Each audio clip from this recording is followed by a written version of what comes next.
ಸ್ನೇಹಿತರೆ ನಮಸ್ಕಾರ. ಚರಿತ್ರೆ ಮತ್ತೊಂದು ವಿಡಿಯೋಗೆ ನಿಮಗೆಲ್ಲ ಪ್ರೀತಿಯ ಸ್ವಾಗತ.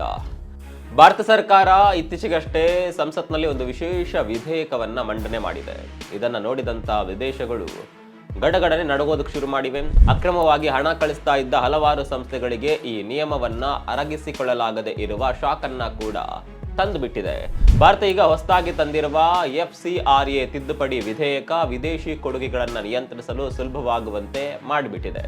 ಆಕ್ಟಿವಿಸಂ ಹೆಸರಿನಲ್ಲಿ ಭಾರತದ ಪ್ರಗತಿಯನ್ನ ತಡೆ ಹಿಡಿದ ಶಕ್ತಿಯನ್ನ ಹದ್ದುಬಸ್ತಿನಲ್ಲಿಡೋದಕ್ಕೆ ಈ ತಂತ್ರ ಸಹಾಯ ಮಾಡೋದಂತೂ ಗ್ಯಾರಂಟಿ ಅನ್ನುವ ನಡುಕ ಎಲ್ಲರಿಗೂ ಶುರುವಾಗಿದೆ. ಸ್ನೇಹಿತರೆ, ವಿದೇಶಿ ಶಕ್ತಿಗಳು ನಮ್ಮ ದೇಶಕ್ಕೆ ಹೇಗೆ ಮಾರಕವಾದವು, 2026ರ ಈ ಕಾನೂನು FCRA ತಿದ್ದುಪಡಿ ವಿಧೇಯಕ ಭಾರತವನ್ನ ಹೇಗೆ ಬದಲಾವಣೆ ಮಾಡುತ್ತೆ, ಎಲ್ಲವನ್ನ ಒಂದೊಂದಾಗಿ ಡೀಟೇಲ್ ಆಗಿ ನೋಡ್ತಾ ಹೋಗೋಣ ಬನ್ನಿ.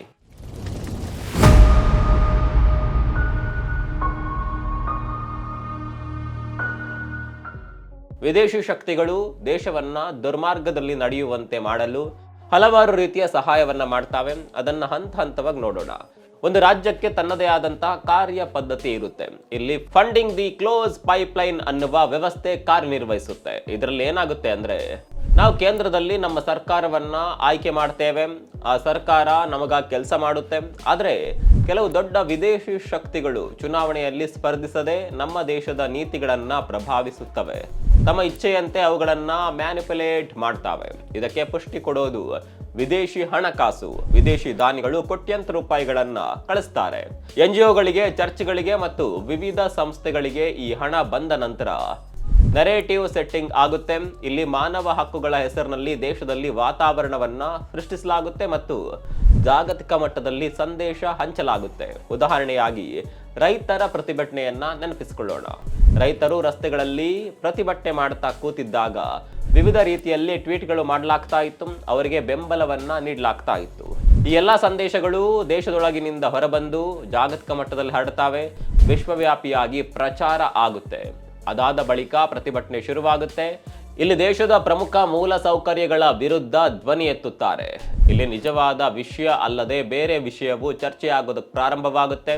ವಿದೇಶಿ ಶಕ್ತಿಗಳು ಭಾರತವನ್ನ ಈ ವಿಷಯದ ಮೂಲಕ ಕಂಟ್ರೋಲ್ ಮಾಡೋದಕ್ಕೆ ಪ್ರಯತ್ನ ಮಾಡ್ತಾರೆ.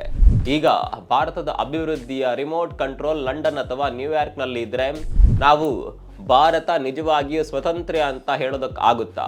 ಇದನ್ನ ತಡೆಯೋದಕ್ಕೆ 2026ರ ಪ್ರಸ್ತಾವಿತ ವಿಧೇಯಕವನ್ನ ಮಂಡನೆ ಮಾಡಲಾಗಿದೆ. ಸ್ನೇಹಿತರೆ, ಗ್ರೀನ್ ಪೀಸ್ ಇಂಡಿಯಾ ಪ್ರಕರಣದಲ್ಲಿ ಒಂದು IB ವರದಿ ಬಂದಿತ್ತು. ಆ ವರದಿಯ ಪ್ರಕಾರ ವಿದೇಶಿ ಹಣದಿಂದ ಪ್ರೇರಿತ ಪ್ರತಿಭಟನೆಗಳ ಪರಿಣಾಮವಾಗಿ ನಮ್ಮ ದೇಶದ GDP 2-3% ಇಳಿಕೆಯಾಗಿದೆ ಅಂತ ಹೇಳಲಾಗಿದೆ. ನಮ್ಮ ದೇಶದ ಅಭಿವೃದ್ಧಿಯನ್ನ ತಡೆಯುವ ರಾಜಕೀಯ ಇದಾಗಿತ್ತು. ಇದು ಒಂದು ಪೂರ್ವ ನಿಯೋಜಿತ ತಂತ್ರವಾಗಿತ್ತು. ಫೋರ್ಡ್ ಫೌಂಡೇಶನ್ ಮತ್ತು ಆಮ್ನೆಸ್ಟಿ ಇಂಟರ್ನ್ಯಾಷನಲ್ ಪ್ರಕರಣದಲ್ಲಿ ಸರ್ಕಾರ ಕ್ರಮ ಕೈಗೊಂಡಾಗ ಜಗತ್ತಲ್ಲಿ ಒಂದು ನೆರೇಟಿವ್ ಸೃಷ್ಟಿಸಲಾಯಿತು. ನಮ್ಮ ದೇಶದಲ್ಲಿ ಅಸಮ್ಮತಿ ಸರ್ಕಾರದ ವಿರುದ್ಧದ ಧ್ವನಿಗಳ ಮೇಲೆ ದೊಡ್ಡ ದಾಳಿ ನಡೆದಿದೆ ಎಂದು ಹೇಳಲಾಯಿತು. ಆದರೆ ಗ್ರೌಂಡ್ ರಿಯಾಲಿಟಿ ನೋಡಿದಾಗ ಅದು ಸಂಪೂರ್ಣವಾಗಿ ವಿಭಿನ್ನವಾಗಿತ್ತು. ಹಣ ಯಾವ ಕೆಲಸಕ್ಕೆ ಬಂದಿತ್ತೋ ಆ ಕೆಲಸಕ್ಕೆ ಅದನ್ನ ಬಳಸಲೇ ಇಲ್ಲ. ಆ ಸಂಪೂರ್ಣ ಹಣವನ್ನ ಲಾಬಿಯಿಂಗ್ ಮಾಡಲು, ರ್ಯಾಲಿಗಳನ್ನ ಆಯೋಜಿಸಲು ಮತ್ತು ಭಾರತದ ಜಾಗತಿಕ ಇಮೇಜ್ಗೆ ಹಾನಿ ಮಾಡುವ ಸಲುವಾಗಿಯೇ ಬಳಸಲಾಗಿತ್ತು. ಈಗ ನಿಮ್ಗೆ ಡೀಪ್ ಸ್ಟೇಟ್ ಹೇಗೆ ಕೆಲಸ ಮಾಡುತ್ತೆ ಅನ್ನೋದು ಅರ್ಥವಾಗ್ತಾ ಇರಬಹುದು. ಸ್ನೇಹಿತರೆ, ಈ ರೀತಿಯ ಕುತಂತ್ರಗಳು ನಡಿಬಾರದು ಅಂತಾನೆ ಭಾರತ ಸರ್ಕಾರ ಕಳೆದ ಕೆಲವು ವರ್ಷಗಳಲ್ಲಿ 300ಕ್ಕೂ ಹೆಚ್ಚು NGOಗಳ ಲೈಸೆನ್ಸ್ಗಳನ್ನ ರದ್ದು ಮಾಡಿತ್ತು. ಇದರ ಮೂಲಕ FCRA ಕಾನೂನಿನ ಮೂಲಕ ವಿದೇಶಗಳಿಂದ ಬರುವ ಹಣವನ್ನ ಸರಿಯಾದ ಉದ್ದೇಶಗಳಿಗೆ ಬಳಸಲಾಗುತ್ತಿದೆಯೇ ಅನ್ನೋದನ್ನ ಸರ್ಕಾರ ಪರಿಶೀಲನೆ ಮಾಡ್ತಾ ಇದೆ. ಹಲವಾರು NGOಗಳು ತಮ್ಮ ಹಣಕಾಸು ವರದಿಗಳನ್ನ ಸರಿಯಾಗಿ ಸಲ್ಲಿಸದೆ ಪಾರದರ್ಶಕತೆ ಕಾಪಾಡದೆ ಇರೋದು ಕಂಡುಬರುತ್ತೆ. ಕೆಲವು ಸಂಸ್ಥೆಗಳು ವಿದೇಶಿ ನಿಧಿಯನ್ನ ಘೋಷಿತ ಉದ್ದೇಶಗಳ ಹೊರತಾಗಿ ಬಳಸಿದ್ದವು ಎಂಬ ಆರೋಪಗಳು ಕೂಡ ಇತ್ತು. ಉದಾಹರಣೆಗೆ ಶಿಕ್ಷಣ ಅಥವಾ ಆರೋಗ್ಯ ಕ್ಷೇತ್ರಕ್ಕೆ ಬಂದ ಹಣವನ್ನ ಬೇರೆ ಚಟುವಟಿಕೆಗಳಿಗೆ ಬಳಸೋದು ಅಥವಾ ಖಾತೆಗಳ ಸರಿಯಾದ ದಾಖಲೆ ಇಡದೆ ಇರುವಂತಹ ಸಮಸ್ಯೆಗಳು ಕಂಡುಬಂದವು. ಇದೇ ರೀತಿ ಕೆಲ NGOಗಳು ದೇಶದ ಆಂತರಿಕ ಭದ್ರತೆ, ಸಾರ್ವಜನಿಕ ಶಾಂತಿ ಅಥವಾ ಸಾಮಾಜಿಕ ಸೌಹಾರ್ದತೆಗೆ ವಿರುದ್ಧವಾಗುವ ಚಟುವಟಿಕೆಗಳಲ್ಲಿ ಭಾಗವಹಿಸುತ್ತಿವೆ ಎಂಬ ಶಂಕೆಗಳು ಕೂಡ ವ್ಯಕ್ತವಾಗಿದ್ದವು. ಇದರಿಂದ ಸರ್ಕಾರವು ಕಠಿಣ ಕ್ರಮ ತೆಗೆದುಕೊಳ್ಳಬೇಕಾಯಿತು. ಈ ಕ್ರಮದ ಮುಖ್ಯ ಉದ್ದೇಶ ಪಾರದರ್ಶಕತೆ ಹೆಚ್ಚಿಸೋದು, ದುರುಪಯೋಗ ತಡೆಯೋದು ಮತ್ತು ವಿದೇಶಿ ಹಣದ ಸರಿಯಾದ ಬಳಕೆಯನ್ನ ಖಚಿತಪಡಿಸಿಕೊಳ್ಳೋದಾಗಿತ್ತು. ಆದ್ದರಿಂದ ನಿಯಮಗಳನ್ನ ಪಾಲಿಸದ ಸಂಸ್ಥೆಗಳ ಲೈಸೆನ್ಸ್ಗಳನ್ನ ರದ್ದುಪಡಿಸಲಾಗಿದೆ. ಸ್ನೇಹಿತರೆ, ಭಾರತದ FRCA ಕಾನೂನಿನಲ್ಲಿ ನಡೆದ ಪ್ರಮುಖ ಬದಲಾವಣೆಗಳಲ್ಲಿ 3 ಅಂಶಗಳು ಹೆಚ್ಚು ಗಮನಾರ್ಹವಾಗಿದೆ. ಮೊದಲನೇದಾಗಿ ಆಸ್ತಿ ನಿಯಂತ್ರಣ ನಿಯಮ. ಇದರ ಪ್ರಕಾರ NGOಗಳು ವಿದೇಶಿ ಹಣದಿಂದ ಖರೀದಿಸುವ ಆಸ್ತಿಗಳು ಸಂಸ್ಥೆಯ ಘೋಷಿತ ಉದ್ದೇಶಗಳಿಗೆ ಮಾತ್ರ ಬಳಸಬೇಕು. ಸರ್ಕಾರಕ್ಕೆ ಅವುಗಳ ಬಳಕೆಯ ಮೇಲ್ವಿಚಾರಣೆ ಮಾಡುವ ಹಕ್ಕು ಇದೆ.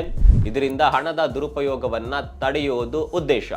ಎರಡನೇದಾಗಿ ಸಬ್ ಗ್ರಾಂಟಿಂಗ್ ಮೇಲೆ ಸಂಪೂರ್ಣ ನಿಷೇಧ ಮಾಡೋದು. ಮೊದಲು ಒಂದು NGOಗೆ ಬಂದ ವಿದೇಶಿ ನಿಧಿಯನ್ನ ಮತ್ತೊಂದು NGOಗೆ ಹಂಚುವ ಅವಕಾಶ ಇತ್ತು. ಆದರೆ ಹೊಸ ನಿಯಮದ ಪ್ರಕಾರ ಈ ರೀತಿಯ ಹಣ ವರ್ಗಾವಣೆ ನಿಷೇಧಿಸಲಾಗಿದೆ. ಇದರಿಂದ ಹಣದ ಹಾದಿಯನ್ನ ನೇರವಾಗಿ ಟ್ರ್ಯಾಕ್ ಮಾಡಬಹುದು ಮತ್ತು ಮಧ್ಯವರ್ತಿಗಳ ಮೂಲಕ ಆಗುವ ಅಸ್ಪಷ್ಟ ವ್ಯವಹಾರಗಳನ್ನ ಕಡಿಮೆ ಮಾಡಬಹುದು.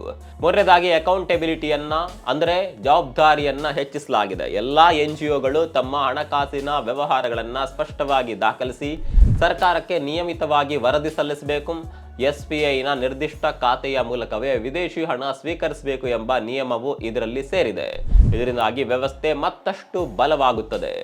ಈ ತರದ ವಿದೇಶಿ ಕುತಂತ್ರಗಳು ಇದು ಭಾರತ ಮಾತ್ರವಲ್ಲ, ಇಡೀ ವಿಶ್ವದಲ್ಲಿಯೇ ನಡೀತಾ ಇದೆ. ಅಮೆರಿಕದಲ್ಲಿ ನೋಡಿದ್ರೆ FARA ಎಂಬ ಕಾನೂನು ಇದೆ. ನಾವು ವಿದೇಶಿ ಹಣ ಪಡೆದು ರಾಜಕೀಯ ಚಟುವಟಿಕೆ ನಡೆಸಿ ದೇಶದ ನೀತಿಗಳನ್ನು ಪ್ರಭಾವಿಸಲು ಪ್ರಯತ್ನಿಸಿದ್ರೆ ನಮಗೆ ಫಾರಿನ್ ಏಜೆಂಟ್ ಅಂತ ಘೋಷಿಸಲಾಗುತ್ತೆ. ಚೀನಾ ಮತ್ತು ರಷ್ಯಾವನ್ನ ನೋಡೋದಾದ್ರೆ ಅಲ್ಲಿ ಇನ್ನೂ ಕೂಡ ಕಠಿಣ ನಿಯಂತ್ರಣಗಳಿದೆ. ಅಲ್ಲಿ ಈ ವಿಷಯಗಳನ್ನ ರಾಷ್ಟ್ರೀಯ ಭದ್ರತೆ ಜೊತೆ ಸಂಪರ್ಕಿಸಿ ವಿದೇಶಿ ಹಣಕಾಸಿನ ಮೇಲೆ ಕಟ್ಟುನಿಟ್ಟಿನ ನಿರ್ಬಂಧಗಳನ್ನ ವಿಧಿಸಲಾಗಿದೆ. ಈಗಾಗಲೇ ಹೇಳಿರುವಂತೆ ಭಾರತದಲ್ಲಿ ಕಳೆದ ಕೆಲವು ವರ್ಷಗಳಿಂದ NGOಗಳು ಮತ್ತು ವಿದೇಶಿ ನಿಧಿಗಳ ಮೇಲೆ ಕಟ್ಟುನಿಟ್ಟಿನ ನಿಯಮಗಳನ್ನ ಜಾರಿಗೆ ತಂದರೂ ಪಾರದರ್ಶಕತೆ ಮತ್ತು ನಿಯಂತ್ರಣವನ್ನ ಹೆಚ್ಚಿಸಲು ಪ್ರಯತ್ನಿಸಿದೆ. ಇದರಿಂದ ಕೆಲವು ಅಂತಾರಾಷ್ಟ್ರೀಯ ವಲಯಗಳಲ್ಲಿ ಪ್ರಶ್ನೆಗಳು ಉದ್ಭವಿಸಿವೆ. ಯಾಕಂದ್ರೆ ಬಲವಾದ ಮತ್ತು ಸ್ವತಂತ್ರ ನಿಯಂತ್ರಣ ವ್ಯವಸ್ಥೆ ಜಾಗತಿಕ ಅಜೆಂಡಾಗಳಿಗೆ ಹೊಂದಿಕೆ ಆಗ್ತಾ ಇಲ್ಲ. ಭಾರತ ಕೂಡ ರಷ್ಯಾ ಅಥವಾ ಚೀನಾ ಮಾದರಿಯ ಕಟ್ಟುನಿಟ್ಟಿನ ರಾಷ್ಟ್ರವಾಗ್ತಾ ಇದೆ.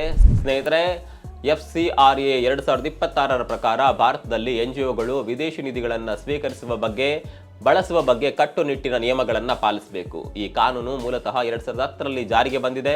2020ರಲ್ಲಿ ತಿದ್ದುಪಡಿಯೂ ಆಗಿತ್ತು. ಈಗ ಅದನ್ನು ಇನ್ನಷ್ಟು ಕಠಿಣವಾಗಿ ಜಾರಿಗೊಳಿಸಲಾಗ್ತಾ ಇದೆ.